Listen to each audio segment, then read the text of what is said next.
क्या आपने कभी सोचा है कि ये जो स्मॉग है ये क्या है और क्यों हर साल दीपावली के आते ही ये दिल्ली में शुरू हो जाता है। हम आज इसकी चर्चा करेंगे, आज समझेंगे कि दिल्ली का जो ये स्मॉग है, ऐसे कई ऐसे शहर क्या इतिहास में रहे हैं जो इस समस्या से जूझ रहे थे और कैसे इन शहरों ने इस समस्या से निजात पाया। मैं हूं विपुल सिंह। आज के सॉफ्ट अर्थ के इस पॉडकास्ट में हम तीन शहरों की कहानियां सुनेंगे, तीन शहरों के प्रदूषण की कहानियां सुनेंगे और उससे जुड़ी बातें सुनेंगे और ये भी जानने की कोशिश करेंगे कि क्या दिल्ली का जो ये प्रदूषण है इससे निजात पाया जा सकता है। दीपावली के दिन जब आप दिल्ली में सुबह उठते हैं तो धूप नहीं धुंध दिखाई देती है और आसमान जो है वो धूसर हो जाता है, सूरज एक नारंगी गोले जैसा दिखता है और हवा में एक तरह की जलन सी होती है। यही है दिल्ली का स्मॉग, यानी धुआं और धुंध का मिला हुआ रूप। और ये अब कोई अस्थायी समस्या नहीं है, ये हर साल दोहराने वाली हकीकत बन चुकी है। और दिलचस्प बात यह है कि स्मॉग जो है वो, ये शब्द जो आज हम दिल्ली में प्राय इस्तेमाल कर रहे हैं, ये शब्द लंदन का शब्द है। लंदन में 1905 की बात है, एक डॉक्टर थे हेनरी एंटोन, उन्होंने ये शब्द सबसे पहले इजाद किया था और उन्होंने स्मोक और फॉग, ये दो जो शब्द थे यानी धुआं और धुंध को जोड़कर उन्होंने ये शब्द स्मॉग बनाया था। और उन्होंने ही सबसे पहले बताया था कि ये सिर्फ मौसम नहीं बल्कि प्रदूषण की एक नई बीमारी है जो लंदन के शहर को उस समय परेशान कर रही थी। अर्ली 20th सेंचुरी की बात है। अ, पूरा जो अर्ली 20th सेंचुरी है उस समय लंदन जो है दिल्ली की तरह ही बहुत ही पॉल्यूटेड सिटी के रूप में जानी जाती थी। और एक वाकया है 1952 का, जब लंदन में बहुत बड़ा प्रदूषण का संकट आया था। बहुत ठंड पड़ रही थी, सर्दी के दिन थे, लोगों ने सर्दी से अपने आप को बचाने के लिए कोयलों को जलाना शुरू किया और पूरा शहर जो है वो कोयले के धुएं से चारों तरफ से बंद सा हो गया था और इतना गाढ़ा धुआं था कि चारों तरफ से उसने लंदन को ढक सा लिया था, कोई सूरज की किरणें नहीं आ रही थी। पूरा का पूरा ट्रैफिक लंदन शहर का रुक गया था, बसें नहीं चल रही थी, लोगों को सांस लेने में तकलीफ हो रही थी और हजारों की संख्या में लोग जो है लंदन में मर रहे थे।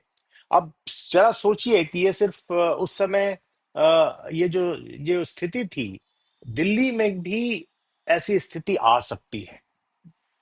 ऐसे कई बार पिछले कुछ वर्षों में ऐसा हुआ है कि दिल्ली में इस तरह से 4 5 7 दिनों के लिए हम हमारे लिए सांस लेना मुश्किल हो जाता था, लोग दिल्ली शहर छोड़ के दूसरे शहरों में जाकर रहने लग जाते हैं।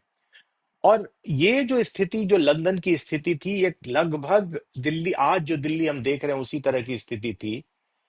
दिल्ली की तरह ही लंदन भी एक नदी के किनारे बसा है, उसके चारों तरफ नीची पहाड़ियां हैं और ऊपर जो है वो गर्म हवा जो है नीचे की ठंडी हवा को ढक लेती है, तो धुआं जो है वो ऊपर नहीं उठ पाता है। जैसा दिल्ली में होता है कि दिल्ली में भी जब धुआं उठ आ जाता है तो धुआं जो है वो दूर नहीं जा पाता है दिल्ली और दिल्ली के आसपास के शहरों से, और दिल्ली के ऊपर ही मंडराता रहता है। लंदन में भी जब ये 1900 इस तरह से 1952 में बहुत से लोगों की मृत्यु हुई तो ये एक त्रासदी के रूप में देखा जाने लगा और सरकार को एक एक्ट लेके आना पड़ा सा 1956 में, क्लीन एयर एक्ट, जिसके बाद से कोयले को जलाना प्रतिबंधित कर दिया गया था लंदन में और अब स्वच्छ ईंधन अपनाने के लिए सबको कहा गया था। और धीरे धीरे देखा गया कि जैसे जैसे समय बीतता गया लंदन जो है एक शार्प शहर के रूप में दिखता है, बहुत ही स्वच्छ शहर बन जाता है। और आज अगर आप लंदन में जाएं तो उसका AQI लेवल तो 15 और 20 भी होता है। तो AQI से मतलब होता है एयर क्वालिटी इंडेक्स। उसी तरह का कुछ हाल दिल्ली में हम देखते हैं कि दिल्ली में जो AQI है वो 450 500, कई बार उससे भी ऊपर चला जाता है। लॉस एंजलिस का भी लगभग हाल इसी तरह का था 1950 60 के दशक में। यहाँ पर कोयले का जलना एक समस्या नहीं थी जिसके कारण ये प्रदूषण हो रहा था, बल्कि यहाँ पर इतनी गाड़ियां लोगों ने खरीद ली थी और उससे जो धुआं निकलता था उससे लॉस एंजल्स शहर जो प्रदूषित हो गया था। लोगों की आंखों में जलन होती थी, सांस लेना मुश्किल हो जाता था, पूरा शहर जो है धुंधला पड़ जाता था। और वहां का जो भूगोल भी है बहुत मुश्किल था। शहर जो था वो एक घाटी के में बसा हुआ था, चारों तरफ से पहाड़ियां थी, तीन तरफ से थी। सो प्रदूषण जो है वहीं का वहीं फंस जाता था और उसको जो हवा जो है वो फैला नहीं पाती थी, यानी उसको दूर नहीं ले जा पाती थी। लेकिन लॉस एंजल्स में भी जैसे लंदन में हुआ था, लॉस एंजल्स में भी जो कैलिफोर्निया स्टेट है वहां से एक उन्होंने एक बोर्ड बनाया, उस सरकार ने एक बोर्ड बनाया और उन्होंने गाड़ियों में कैटालिटिक कन्वर्टर लगाए, जिससे धीरे धीरे लॉस एंजल्स शहर की हवा बहुत साफ हो गई। और आज अगर आप लॉस एंजल्स शहर में जाएंगे तो इतनी गाड़ियों के बावजूद वहां की हवा आपको स्वच्छ और साफ दिखेगी। वहां पर बहुत सारे अब तो इलेक्ट्रिक व्हीकल्स भी लाए जा रहे हैं। अब हम दिल्ली शहर पर लौटते हैं, और दिल्ली में भी हमारी जो समस्या है वो लंदन और लॉस एंजल्स जैसी ही है। दोनों शहर जैसे लंदन और लॉस एंजल्स थे, प्रदूषण की मार 20th सेंचुरी के अर्ली हाफ में जूझ रहे थे। और लॉस एंजल्स तो 50 और 60 के दशक में भी जिससे जूझ रहा था। वहां पर जिस तरह से हवा जो है जहरीली बन गई थी, उसी तरह से दिल्ली में आज ये समस्या बनी हुई है। यहाँ पर भी कई वजह हैं। गाड़ियां इतनी ज्यादा संख्या में हो गई हैं, इससे जो धुआं निकलता है वो एक समस्या है। दिल्ली और एनसीआर के चारों तरफ कई फैक्ट्रियां हैं, उससे भी धुएं का उत्सर्जन होता है।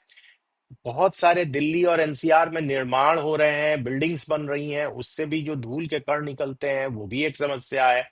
और शहरों के चारों तरफ कई कोयला आधारित जो है बिजली संयंत्र हैं, यानी इलेक्ट्रिसिटी प्रोडक्शन सेंटर्स हैं जिसमें कोयले को जलाया जाता है।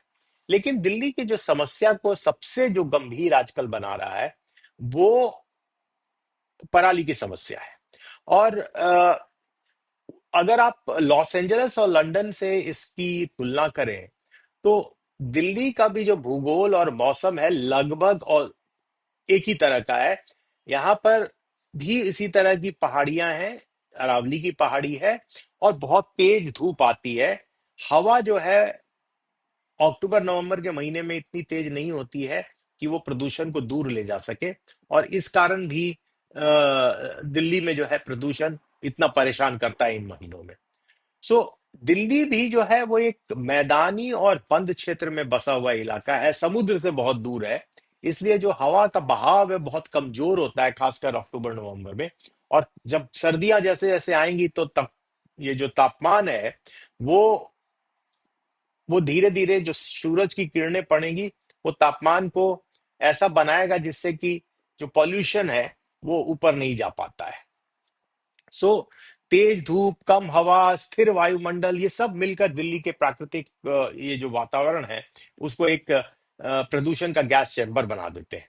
सो पिछले एक डेढ़ दशकों में हमने देखा है कि दिल्ली की जो हवा है वो वो इतनी खराब करने वाली हो गई है। वो उसका बहुत बड़ा कारण लोग ये मानते हैं कि जो पंजाब और हरियाणा में पराली जलाई जा रही है किसानों के द्वारा, उसके वो एक कारण है। दरअसल इसमें किसानों के ऊपर सारा ब्लेम देना तो सही नहीं होगा, लेकिन दिल्ली की और भी, मैंने जैसा बताया कि और भी समस्याएं हैं, लेकिन पराली जलाना भी एक समस्या है। और पराली जलाने का भी एक इतिहास है।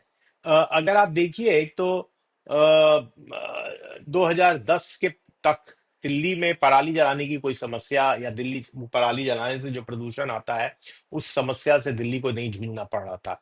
यानी आज से 20-25 साल, 30 साल पहले दिल्ली में जो है वो बड़ा ही अक्टूबर नवंबर का महीना मनोरम होता था। लोग दूर दूर से यहाँ दिल्ली भ्रमण के लिए आते थे, ठंडी हवाएं चलती थी, बहुत स्वच्छ वातावरण होता था। लेकिन आपने देखा होगा कि पिछले 10-15 सालों में अचानक से दिल्ली में पराली जलाने से निकला हुआ धुआं जो है वो परेशान करने लगा है। दरअसल हुआ यूं कि 2009 में पंजाब सरकार ने भूजल को बचाने के लिए एक कानून बनाया जिसका नाम था पंजाब प्रिजर्वेशन ऑफ सब सॉइल वाटर एक्ट। और इस कानून के तहत जो किसान थे उनको कहा गया कि अब आप जून के महीने में धान की रोपाई नहीं कर सकते, ताकि ग्राउंड वाटर जो है वो उसको बचाया जा सके, यानी जब मॉनसून आएगा तभी आप धान की रोपाई कर सकते हैं। इसका परिणाम यह हुआ कि मानसून की शुरुआत चूंकि जुलाई महीने में होती थी, तो अब जो है किसान की बुआई जो है, धान की बुआई है, वो जुलाई महीने में शुरू होती है। और इसके कारण क्या होता है कि अब जो फसल की कटाई होगी, उसके वो जो फसल चक्र है उस पर असर पड़ता है। अब जो धान की कटाई होती है, उसका महीना आगे बढ़ जाता है, यानी लगभग 1 महीने की देरी से अब धान की कटाई होने लगती है। अब समस्या ये होती है कि पंजाब में कि उसके तुरंत बाद ही गेहूं के बुआई का समय आ जाता है, यानी गेहूं के फसल का समय शुरू होने और धान की कटाई के बीच में 10 से 15 दिनों का ही गैप रह जाता है। और इतने कम समय में खेतों को साफ करना किसानों के लिए लगभग नामुमकिन हो जाता है, थ्रू मैनुअल लेबर और थ्रू अदर मशीन्स। और इसलिए किसान जो है, उनके पास सबसे सस्ता तरीका जो होता है वो है पराली जलाना। और जब पंजाब और हरियाणा के हजारों खेत एक साथ जलते हैं, तो वहां का जो धुआं है वो हवा के साथ सीधे सीधे दिल्ली और एनसीआर की तरफ बढ़ता है। और इसी महीने से, क्योंकि इन महीनों में जो पहले की जो ठंडी हवा होती थी, जो दिल्ली की तरफ आती थी और दिल्ली को मनोरम बनाती थी, वो अब प्रदूषित हवा को लेकर दिल्ली की तरफ आती है। और दिल्ली की हवा और एनसीआर की हवा जो है वो बहुत ही जहरीली हो जाती है। कहने का मतलब है कि जो पर्यावरण नीति है, यानी किसी एक जगह की पर्यावरण नीति किसी दूसरे जगह की पर्यावरण संकट को जन्म दे सकती है। जैसा कि हमने देखा पंजाब के केस में, वहां भूजल को बचाने की जो पर्यावरण की नीति थी सरकार की, बहुत अच्छा कदम था, लेकिन उसने अनचाहे तरीके से दिल्ली और एनसीआर में एक दूसरा पर्यावरण संकट पैदा कर दिया। यानी गांव, मतलब जो नीतियां हैं वो कई बार अनचाहे रूप से दूसरे तरह की समस्याओं को पैदा करती है। सो जरूरत है कि हम इन तरह की जो नीतियां बनाए, उसमें उसके असर क्या हो सकते हैं उसको हम समझें, पहले उस पर रिसर्च करें और तभी इस तरह की नीतियों को लेकर हम सामने आए। अब जो स्मॉग है वो हमेशा से भूगोल, जो मौसम है और जो हमारे द्वारा की गई, ह्यूमंस के द्वारा की गई गतिविधियां हैं, उन सब के मिश्रण से बनता है। यानी तेज धूप वाला शहर जहां भी होगा, वहां पर यह समस्या होने की संभावना होती है। गैस अगर प्रदूषण हुआ, तो गैस की प्रतिक्रिया जो है स्मॉग बन के उठ सकती है। जहां पर खासकर वैसे शहर जहां कमजोर हवाएं चलती हैं, वहां पर स्मॉग जो है वो हवा के बहाव से दूर नहीं जाएगा। और इसीलिए दिल्ली, लंदन, लॉस एंजलिस, इस तरह के जो शहर हैं, इवन बीजिंग जो चाइना का शहर है, सियोल जो शहर है, इस तरह के शहरों में अपने अपने भूगोल की वजह से प्रदूषण जो है वहां पर एक समस्या रही है। अब ये जो तीनों शहर है वो एक ही बात हमें सिखाते हैं। लंदन ले लें, लॉस एंजलिस ले लें या दिल्ली, यानी दिल लंदन में अगर कोयले का छोड़ा हुआ जो स्वच्छ ईंधन, छोड़ा गया धुआं जो समस्या थी, उसको स्वच्छ ईंधन से जब रिप्लेस किया गया, तो लंदन साफ शहर हो गया। लॉस एंजलिस में गाड़ियों का जो उत्सर्जन होता था, उस पर हमने नियंत्रण कर लिया, तो लॉस एंजलिस साफ शहर हो गया। और दिल्ली को भी अब यही करना होगा, यानी बहुत लंबे समय तक, लंबी अवधि तक हमें कठोर नीतियां बनानी पड़ेगी, जिससे हम इन प्रदूषण की समस्या पर निजात पा सके। इलेक्ट्रिक वाहन का विस्तार जैसे आज सरकारें कर रही है, वो एक बहुत अच्छा कदम है। क्षेत्रीय सहयोग की इसमें जरूरत है। पंजाब हरियाणा जैसे शहर से भी सहयोग लेने की जरूरत है। और हमें शहरों में हर योजना तैयार करनी चाहिए, इसको अपनाना चाहिए, ताकि नदियां साफ हो सके, वातावरण साफ हो सके, पेड़ पौधे लगाए जाएं, ग्रीनरी की जाए। और इन सब चीजों को ध्यान में रखते हुए सबसे इंपॉर्टेंट ये है कि हम, सरकार जो है बहुत ही कठोर कानून लेकर आए, ताकि इस तरह से प्रदूषण फैलाने वाले जो कारण हैं वो कभी भी दिल्ली में प्रदूषण नहीं बढ़ा सके।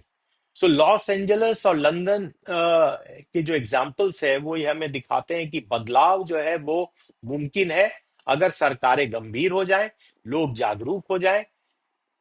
इनफैक्ट लंदन और लॉस एंजलिस में लोगों ने सबसे पहले जागरूकता दिखाई, लोगों ने सबसे पहले सरकारों के ऊपर प्रेशर बनाया कि भाई आप कानून लेके आइए ताकि इस तरह के प्रदूषण पर रोक लग सके।